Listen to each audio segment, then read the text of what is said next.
Hi, I'm Karen Cherry Brown, and welcome to another episode of Prevailing Through Pain, where we have extraordinary women that tell their stories. And today we have Miss Bailey Wynne. Bailey, thank you for being here. Thank you for having me.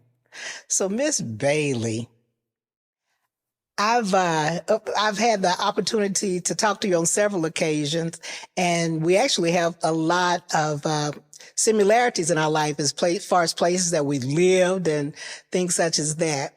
But let's take it back a little bit as far as your humble beginnings, where you grew up, and can you just tell us a little bit about that? I'd be happy to. I grew up in Greenville, Mississippi, the oldest of 10 children. I always like to say that when you say humble beginnings, that they were. When you think about the Delta, very poor, very few opportunities at the time, very segregated. And we lived in like a 3-room shotgun house. And you said how many children? There were, my mother and my dad had 7. So there were 5 girls and 2 boys. And the neighborhood was as most poor neighborhoods in the Delta. And mostly people did not own their homes. They were renting. Really? That's correct. Okay. So, Mississippi, I don't know if you know that I lived in Mississippi at one point in time in my life. So tell me your first memory of integration. Well, the first memory that I have, I'll step back on that. I remember I was very precocious as a child. And one of the things for me, I used to look at the paper, which was the Delta Democrat. At that time, Harding Carter and his family were the ones who owned that. And I was telling my dad, I said, when I get older, I want to marry a white guy. And he literally lost his mind on that part. But what he did not know was that when I looked in the newspaper, there were no blacks who were on the page, like the engagement and wedding. And I said, well, I just felt like, well, I would just have to marry a white guy if I wanted to be in the paper, because I wanted to be in the paper. So about how old were you? Can you remember? I think I probably was about 8. I was about 8 years old. And one of the things during that time, you know, the schools were very segregated. And one of the, after the Brown versus Board of Education was approved by the Supreme Court, they came up with freedom of choice. And that was something that your parents had to sign this form. It allowed you to go to the white schools. So at 7th grade, I went to the black school, but when I got ready to go to 8th grade, I was quite a rebel. And I was like, my dad, he has a business. My dad was a radio and TV repair person that he started that when he got out of the service. And I was like, he's paying taxes, and I think I should have I should have the right. I want to go where they go. I want to do I want to find out what they're doing over there. So he signed the form. And so starting 8th grade, I went to the all-white school. It was called E.E. Bass. And at that time, there probably were about maybe 10 minority students there. And what I remember quite vividly, there was like a turret, an open place where you could look down and see folks. And what happened, the white parents were standing out there and they were saying, you know, y'all a bunch of monkeys, and they calling us the N-word, go back to Africa. And you know, that just really spurred me on, because I was like, you know, this is a right that I have. And I don't care what they say, or, you know, I don't care about the atmosphere, but I will go here. And I remember in class, I had a teacher, I'll never forget, his name was Mr. Toomey. And we had to take history. And he was saying, well, you know, the Negras. And I said, I'm not a Negra. I'm like, no, that's not me. And so I was summarily dismissed from class that day, which it wasn't a problem for me. I was like, this is not right. So that pretty much was my earliest, because, as Black children living in Mississippi, in a lot of neighborhoods, the only minorities you saw were the Chinese. Oh. who actually owned the grocery stores. So they were part of the community as far as the economic aspect. They did not go to our schools. They still went to schools with the white kids, but the Chinese lived in the Black neighborhoods. So pretty much you never saw, you didn't see whites at all, unless they came to the neighborhood to as the people say, they pick up the policies for burial, which a lot of the elderly Blacks would have in their house. Did you see that movie, The Burial? I don't think so. I think it was Tommy Lee Jones, and I can't think the other actor's name. But it's funny because when you said the burial policy, it made me think about that movie, but it was based on a true story where these insurance owners would take advantage of Black communities. They go to the churches and the churches would convince them. And I think back, that was in my neighborhood growing up in Oklahoma. I remember if Wow. my grandparents and the different parents couldn't pay for anything else, there was those insurance burial policies that were the big thing. So when you said that, it's kind of triggered me a little bit on that. And also I found it interesting where you said where the Asian were the owners of the grocery stores. I don't ever remember that coming up in my days, because we integrated when I was in the second grade. And so, yeah. So I'd like to hear a little bit more of some of that with the school and the teachers and stuff, because I find it interesting that they would dismiss you from class because you made a comment on what was it, Negras? Well, one of the things, there were no Black teachers in those white schools when I went. So everybody was Caucasian. And so that was just the prevailing atmosphere really in Mississippi. Of course, when you said like in the second grade, even though they had the opportunity, there were very few Blacks. I remember when I did go to the junior high school, what we would say were the more elitist members of the Black community, like the Black physicians. Their children were already going. But the average Black person, they were very happy to continue to go to the Black schools. And of course, one of the things about it, the Black schools were very nurturing, because I remember, most of the time, I remember my mother when I was in the third grade. And so I was always finished with my work before anybody. So the teacher had put me in the back to keep me from disturbing the others. Because when I was finished, I wanted somebody to talk to. So I would talk to everybody, and they'd put me in the back and I'd fight with the boys. And so my mother went to school over there, and she was talking to the teachers because, this whole thing about color. So since I was the little dark child in the classroom, and my hair wasn't long, and like some of the other Black kids, it was all Black, but that whole disparity, how Blacks treated each other based on your color. And so because I was darker, it was like, the dark child, you're not supposed to be smart. And we don't really encourage. Some of the teachers did not encourage that. And she went back to school, and she was like, if my child is finished with work, give her something to do such that she doesn't finish so quickly. And I always think about that, how Black women really had to fight for their children back then. But you said, it's interesting, you said, you said Black women had to fight for their children, but then it was still this color barrier. So we're fighting internally, which True. Is sad. And I mean, our age difference is not that far, but that's my story. I mean, coming up in school, the color of your skin, the texture of your hair.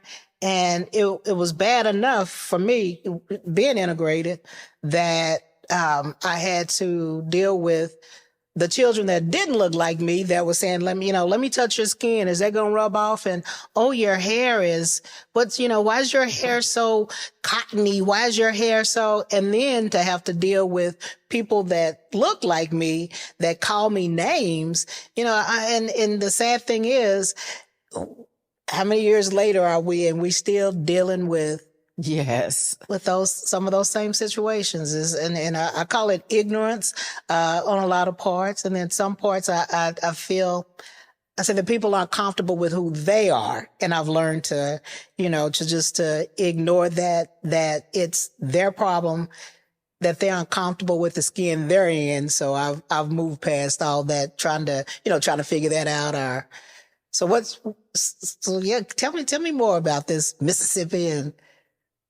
Well, one thing when you mentioned it, I think that that foretells a lot about the people that you get to be as adults.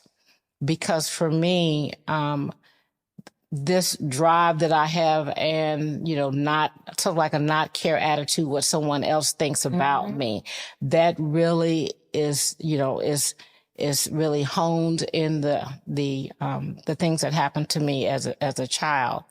And so for me, just knowing that people were not going to accept me or appreciate what I could do intellectually, that was one of the things that as I grew older, it really sort of stilled me to be able to take care of some things in the bigger community, the more global community where people are looking at you and trying to determine how successful you can be based on how you look. And one of the things I remember, because going to the black school, I had teachers who were always saying, you're smart. The librarian, she was like, oh, when are you going to write that book? Even when I was in the 6th and 7th grade, she was like, yeah, I know you're going to write something. You get out there and write. So they always were encouraging. And that's one thing that the black schools did provide. But still, as you say, we're having to fight that part of your community. I remember that my mother sent us to the Catholic schools for preschool and first grade. And so the school was run by nuns. And they were so mean. And it was just like they felt like we as Black children needed a more sterner kind of discipline than other children. So, you learn a lot from that. You learn to be very suspicious of interactions with others because you're not quite sure how that's going to turn out. So that's, in a way, that's sad because as a child, you really should be able to look into your future seeing nothing but good things. And when people are bringing you information that says that's not possible for you, it's difficult. For me, after I we were the first class who actually graduated from the junior high and went to the high school. And that was a totally different experience. I think there might have, out of probably about 1,000 students, there might have been maybe 50 Black kids. And I remember, they write stuff on your locker or break into there and put feces in there. So it was a totally different environment. And for me now, when I speak to young people, I always tell them that time is not so different from this time, because now you may be able to go into the front door, but what happens when you get in there? Mm-hmm. So that's the part that I feel like is missing. And of course, Mississippi is Mississippi. And there are a lot of things that have happened and are happening there, but I am encouraged because Mississippi is one of the places that the opportunities for minorities to grab some of the power, because there's such a large demographic that is comprised of minorities. Mm-hmm. And so that's one of the few states that, can really make a difference as far as representation for Blacks in this country. Yeah. And I just feel too, so many times, you need that one person that reminds you that, the world is yours.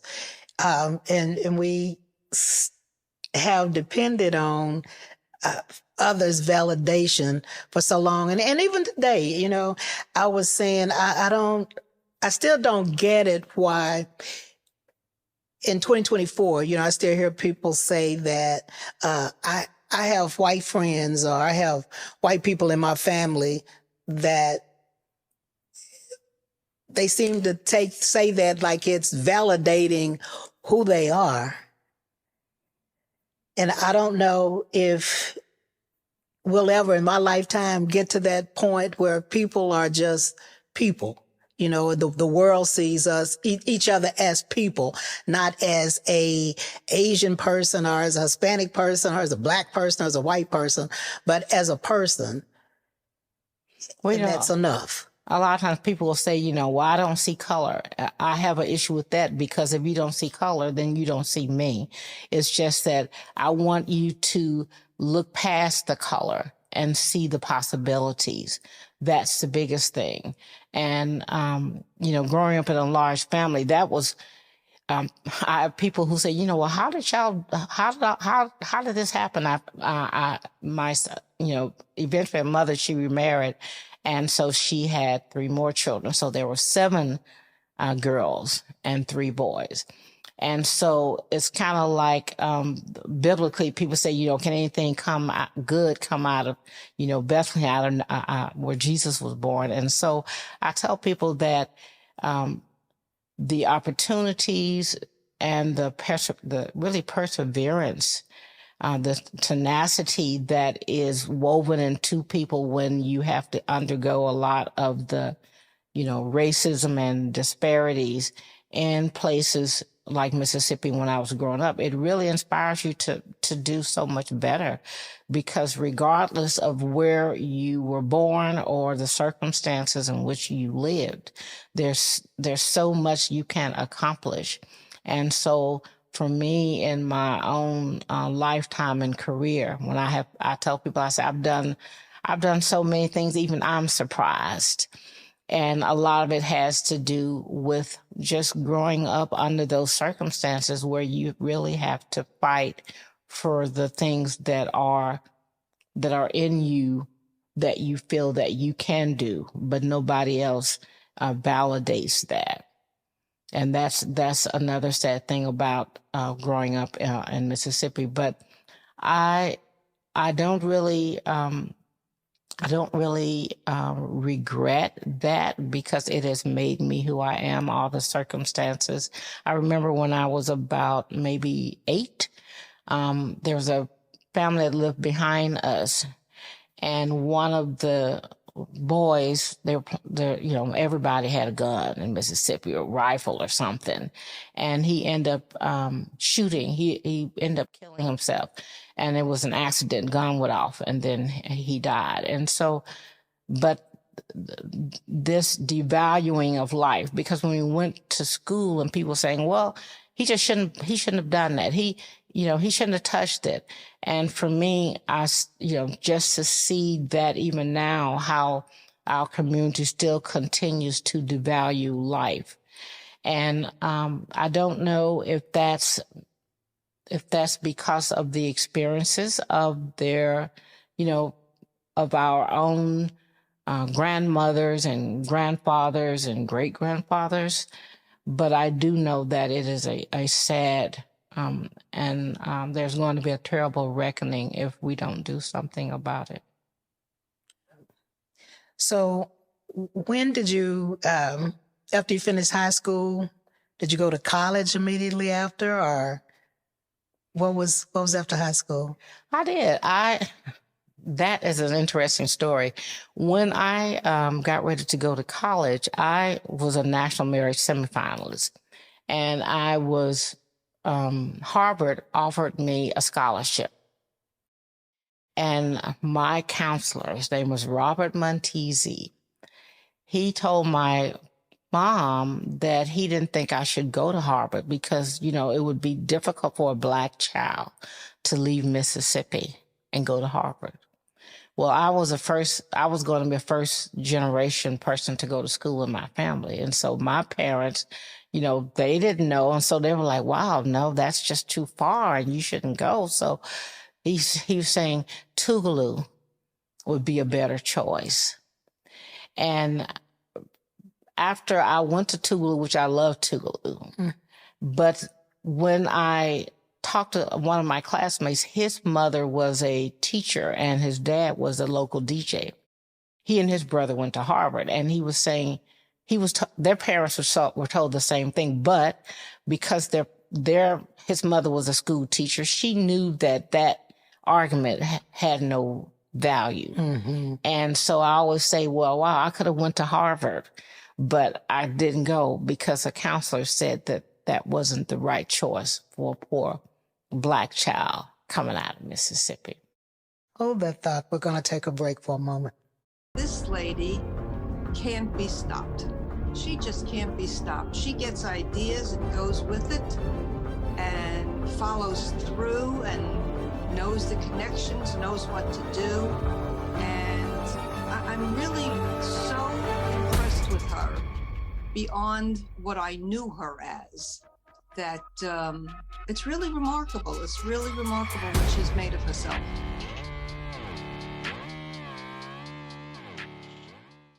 Those in the know SIPS Consults. SIPS Consults is hiring. Confident, competent, and consistent.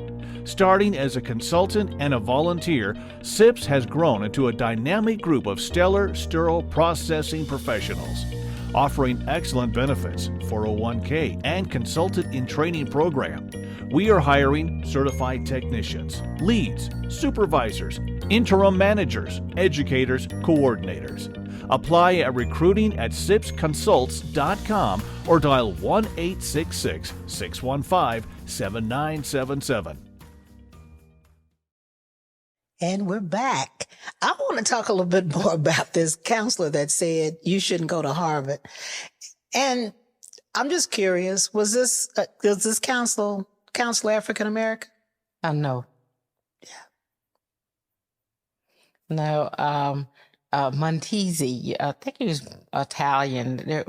There were a lot of Italians in the Delta. Mm-hmm. But that was something that, later when I talked to my mother about, and we often discuss how that type of discussions that they were having with a lot of Black parents. You know, the whole idea is that you just go to the Black school. I mean, for them that was, a place for us. You know, it was like keeping you out of the more elitist type schools. So do you think, when you think back on it, do you think it was actually because he felt you weren't smart enough? And I'm going to say you must have showed that you did very well in school for Harvard to even come about, or that it was fear that you may be smarter than than the average person. I don't know. I just kind of want to hear your thought on that. Well, for me, I really just thought it was, it was just really just racism. It was just call it what it is. That's how I felt about it, because the whole idea is that you would deny a student the right to go somewhere to get an even higher level of education, because as a national merit semifinalist, everything would have been paid for. So it would have been paid for whether I went to Tougaloo or whether or not I went to Harvard. And so that was one of the things. So there was no reason for him to tell my parents that, other than him knowing their background. And I always say, well, he didn't really talk to me about it. He talked to my parents. So I probably would have been like, very vocal in saying where I wanted to go. And so, my parents were just concerned about how well I would fare that far away from home. And so I think that was probably the biggest reason why they went ahead and just said, go ahead and go to Tougaloo. And Tougaloo was a good experience because during that time, it was all about Stokely Carmichael and Angela Davis. And so the environment to really impact you as far as how you felt about yourself, the culture that you were a part of, and then even more solidified this part that says, you do well to reflect upon your people, So all of that was part of it. And then, since my mother still had, when I went to school, my mother still had 9 children at home. But I have to say, it goes back to how our parents, Black women, tried to support their children, because she would send me little care packages, and there would be like potted meat and, just stuff that would be in there. I mean, those students, they could not wait. They're like, okay, Bailey's mom, she's got a package. What did she send? So, and I was appreciative of that, because obviously my mother didn't have enough. You don't really have a lot of money where you can actually be sending something off when you still got 9 kids at the house. Yeah. So what was your major? My major was psychology. I was going to be a psychiatrist. And I always tell people that when the major psychology, mind and biology, and when I decided, like, okay, do I really want to do this?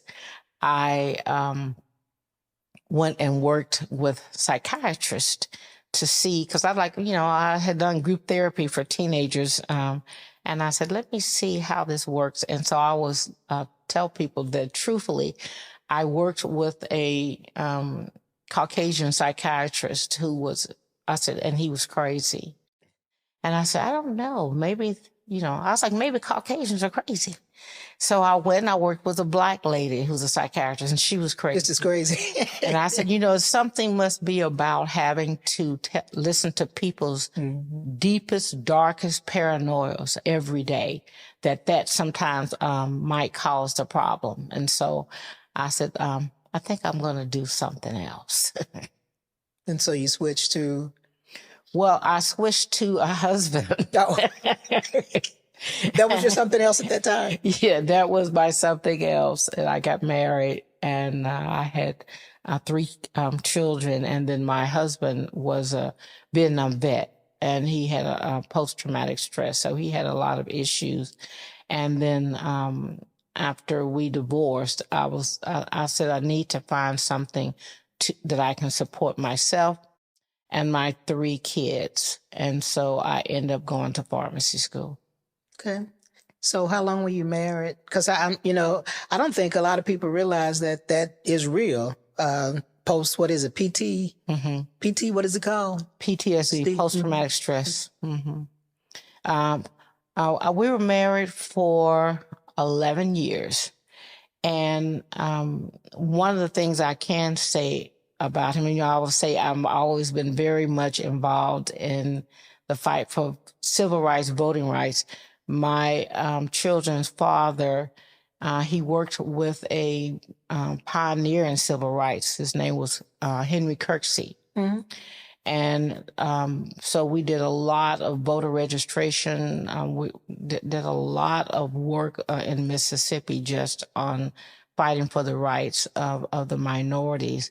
And their dad was one of the first supervisors in Mississippi in Scott County in Forest, Mississippi. And we had a newspaper. It was called the Mississippi Mirror. In fact, my daughter, the last one, her name is Marilyn, because after the paper folded, I was pregnant. We had a baby. We named her after the paper. So that was one of the things. And then when I got ready to go to pharmacy school, I tell people I just applied to one place, and that was Creighton in Nebraska, which is a Jesuit school. And I packed my kids up and off to Nebraska, Omaha. We went. That's another interesting place. And so, but like I said, I think it's just, like I said, it's just the things that you undergo to your life that really have a lot to do with the trajectory of how it turns out. All those things actually are milestones, and they are positive affirmations that you've gone through some things, and now you can still continue to achieve regardless. Okay. So, pharmacist, and how long have you done that or doing that? Or I graduated in 1988, and so probably about 30 years, but it has been a wonderful ride, because I tell people all the places that I've been able to go, the way that I've been able to, take care of myself and my children at that time, and the opportunities for service. I ran for the Board of Education in West Virginia. I worked with breast cancer patients in some of the most rural and backwater kind of places you could ever go.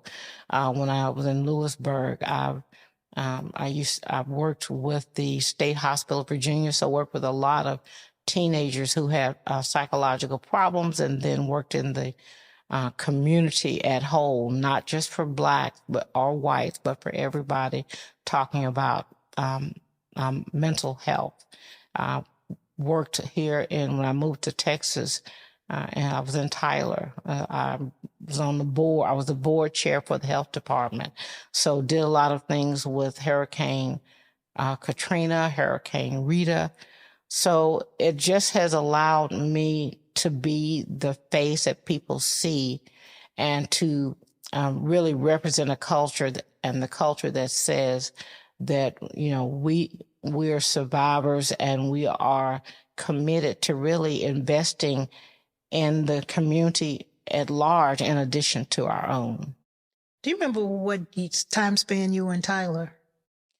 I came to Texas in 2001, I think it was. I was down in Corpus Christi. The company sent me down there, and then they sent me to Tyler, which was in 2002. So from 2002 to 2011.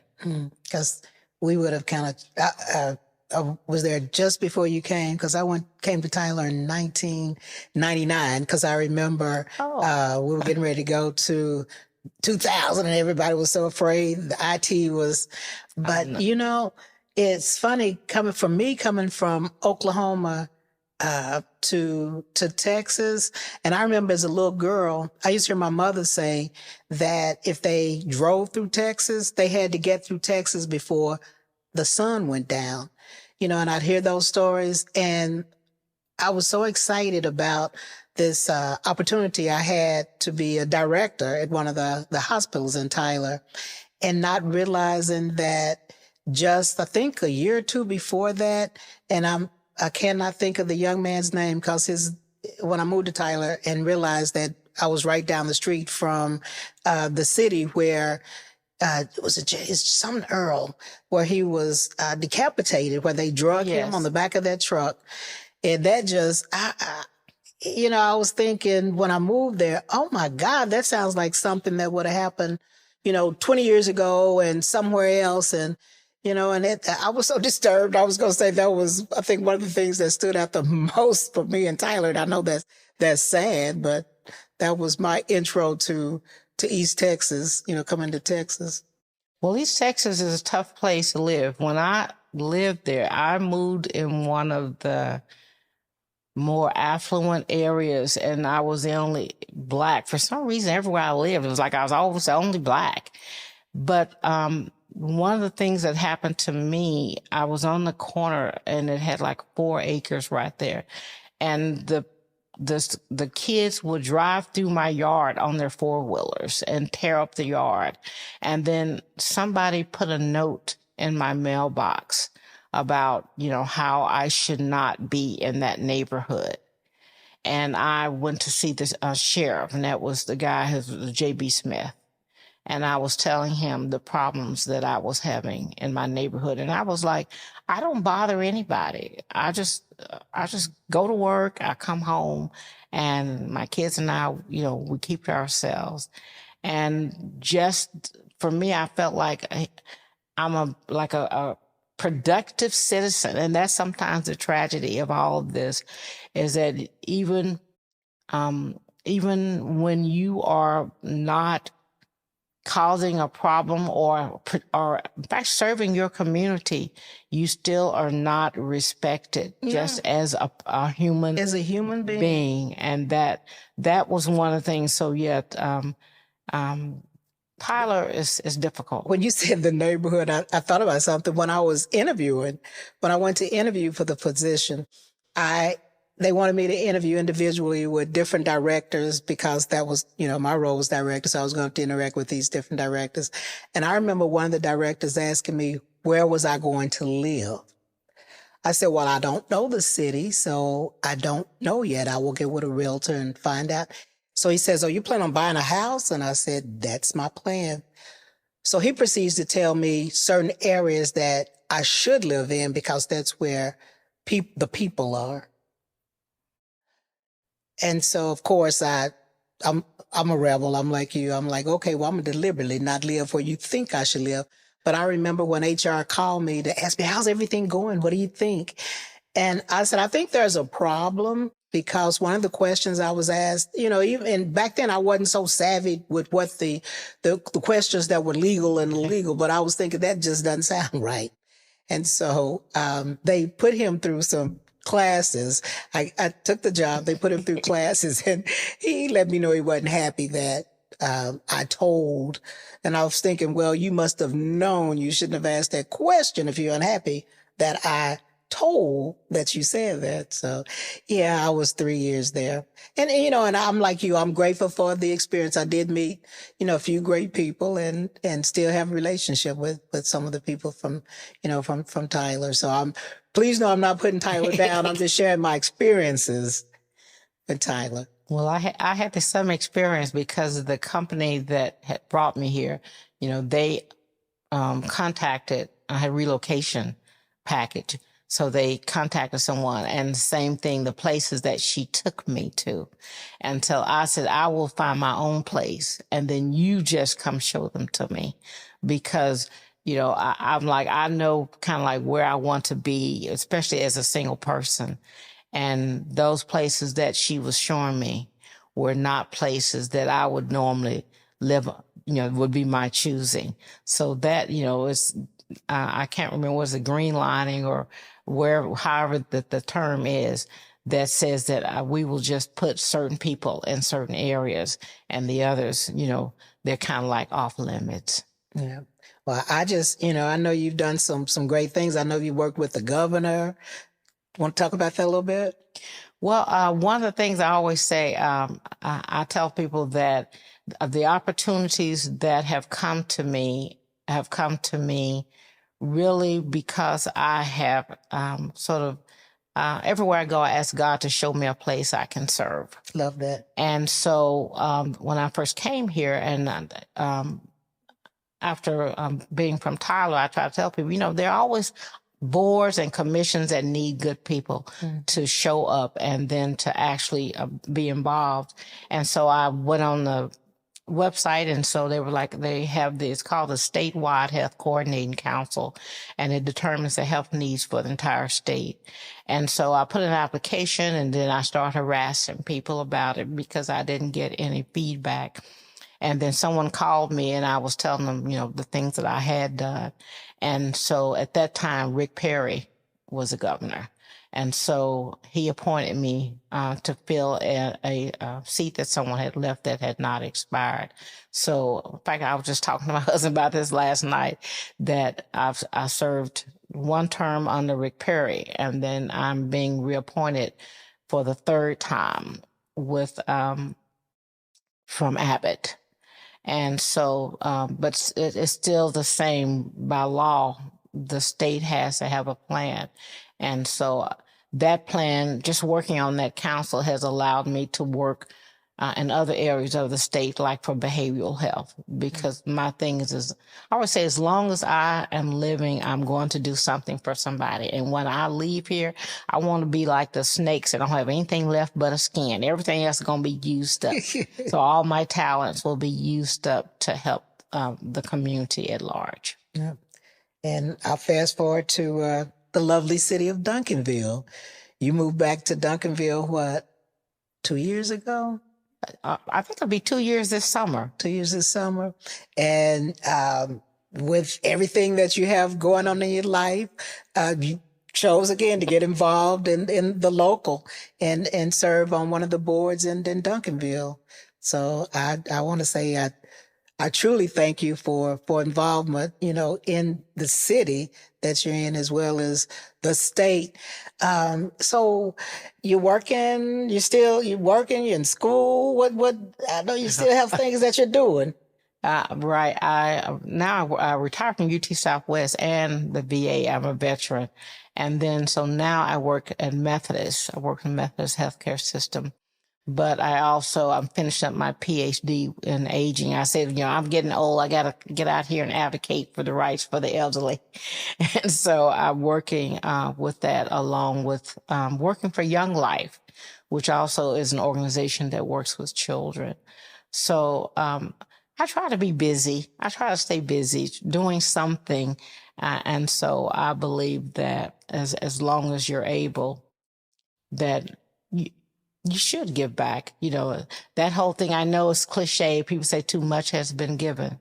Much is expected. And I believe that even if you can't give much, you can give something. Yes, you can.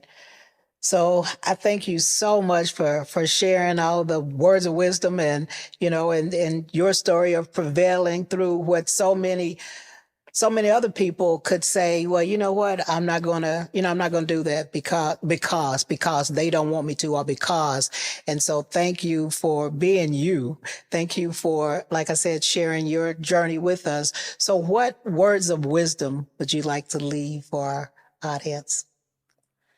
Well, if I had to say anything, I would definitely sort of reiterate kind of what you're saying. And that is, regardless of what has gone before, that doesn't have to predict what will come in the future. And like you hear the scripture says, my latter days will be greater. And so the idea is just to remember that you still can accomplish much. And there are people in your circle and in this community who are more than willing to reach out and help you. And I thank you for saying about the circle. And I'm going to say, and if the circle that you're in does not want to see you achieve your greatness, it's a whole lot of circles out there that do. So find another circle and continue to be the best you that you can be. Thank you, Bailey. Thank you so much for having me.